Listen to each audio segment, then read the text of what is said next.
Kitzsteinhorn, a mountain in the high Tauern range of the central eastern Alps in Kaprun, Austria. It is known to be a popular attraction for skiers, as the mountain is over 3,203 meters tall, with ice that rarely melts, making skiing possible almost any time of the year. However, this haven for skiers was also the site of a hellish experience many will never forget.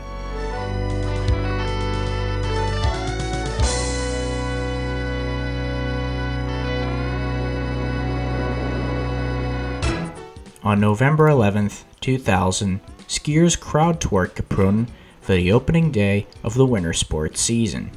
To get up to the mountain, skiers can choose between a cable car or a high-speed funicular train. The funicular is a genius yet simple system. There's two trains, each one balancing the other. There's no central prime mover in the train itself or fuel, just the conductor in the cab to open and shut the doors.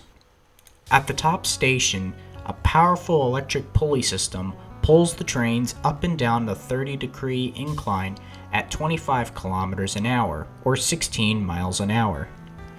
The train, called the Glacierbahn Kaprun 2, or Glacier Railway Kaprun 2, opened in 1974 and was an instant success.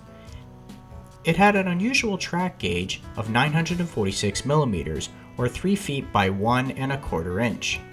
In 1993, it was modernized, adding a restaurant and shopping mall at the top station, and new train cars were installed, giving the train a more futuristic look.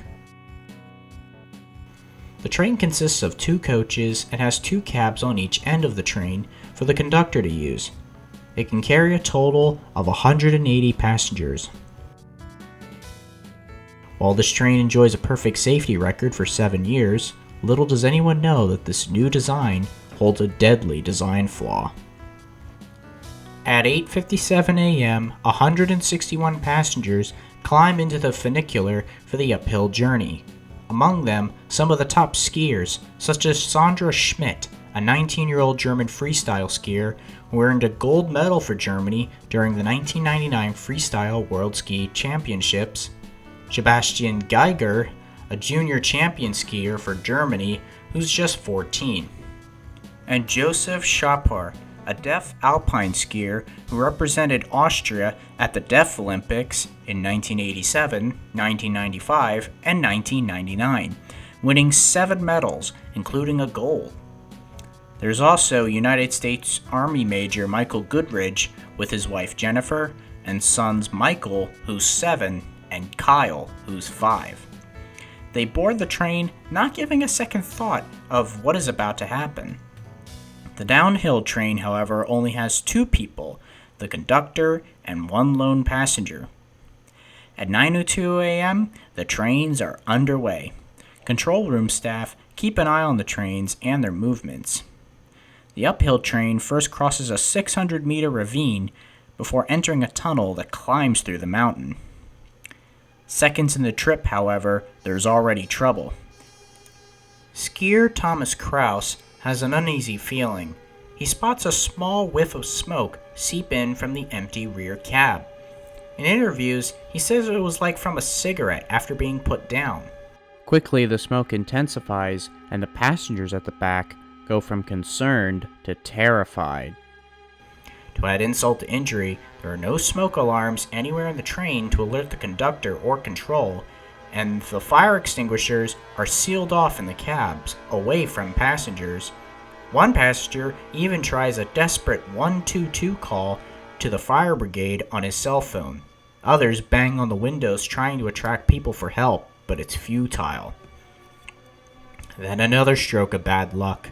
At 9:04, the train enters the tunnel, cutting off all cell phone signals, and the conductor and control still don't know about the smoke, as the conductor is more than 50 meters away from the back of the train and some passengers up front are oblivious to the crisis unfolding. 1 minute later, the train suddenly stops 600 meters into the tunnel. Control contacts the conductor to find out what's wrong, but he's just as confused. He didn't halt the train. The rear coach is filling with smoke, and flames are quickly growing out of control all over the rear of the train. With no emergency door release or emergency windows, the passengers in the rear compartment, desperate for escape, use their ski poles to break the windows themselves, as the doors won't budge. Finally, the attendant spots the fire and Control orders him to open the doors. But at the exact moment the order to open the doors is given, the radio on the train dies when a 16 kilovolt wire parallel to the tracks is burned off from the fire, causing a blackout throughout the ski resort. Finally, the 2 layers of shockproof plexiglass on the windows breaks, and the passengers in the rear section dive out of the train, with some having flames already surrounding them. But in other compartments, passengers are still trapped but quickly succumb to the smoke. The lucky few that do escape, though, are still in trouble, as the tunnel is coated in toxic smoke. There's 2 options: go up the tunnel, away from the fire, or downward past the fire. Volunteer firefighter Torsten Gradler, who was on the train, has 25 years experience. His instincts tell him to head down, and he yells toward the other passengers to follow him. Thankfully, the emergency stairs are parallel to the tracks, which should help with the escape, but walking down them in ski boots makes the task extremely difficult, and the narrow steep stairs only make the task even harder. Meanwhile, smoke reaches the upper station and the shopping mall. Employees quickly evacuate the station and mall. The conductor of the train on fire finally gets the doors manually released, and the passengers, still conscious, dive out of the train. Firemen and rescuers quickly respond, but firemen bail out the first rescue attempt due to excessive heat and possibility the cables holding the train could snap, sending the train running away backwards down the steep slope. Finally, after what seemed like an eternity, Torsten and the 11 other skiers that followed him emerge out of the tunnel, exhausted but alive. The fire burns for nearly 3 more hours, and the firemen make their way down the tunnel when it burned itself out. All but 4 people die in the upper station. The sister train that was heading downhill was blackened with smoke. Inside are the bodies of the conductor and his lone passenger. When firemen find the burned out train, they are horrified. They find it almost totally melted, with just the frame charred and bent. The track is warped and twisted. The charred bodies of the people overcome by smoke and flames are found inside the burned out hulk, or found in spots not far uphill from the train.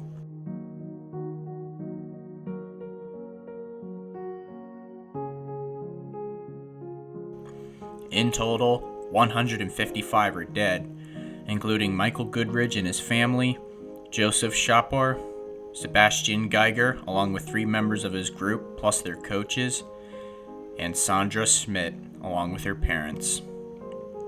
The attendant of the train that was on fire also dies.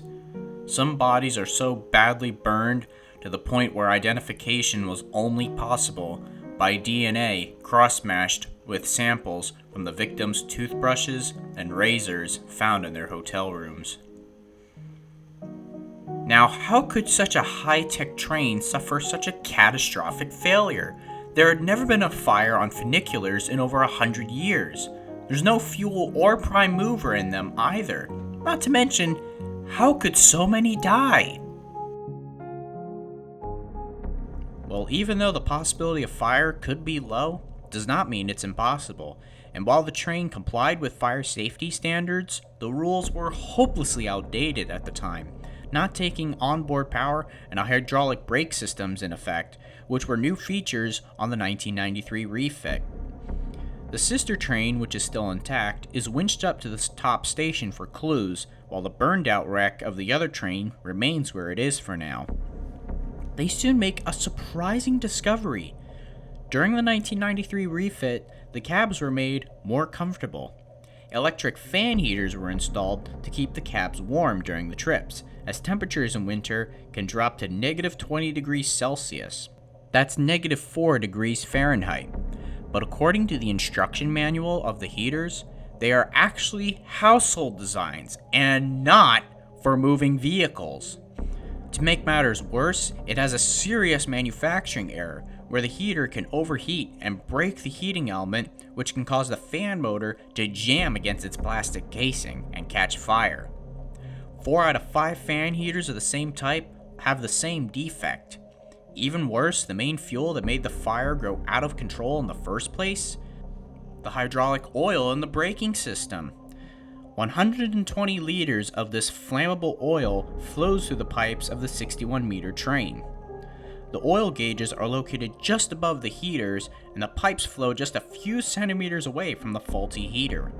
The oil dripped onto the jam heater, which was also covered with dust and debris, starting the fire, and the pipes soon burn away, causing oil to gush through, fueling the fire more and dripping from below the train.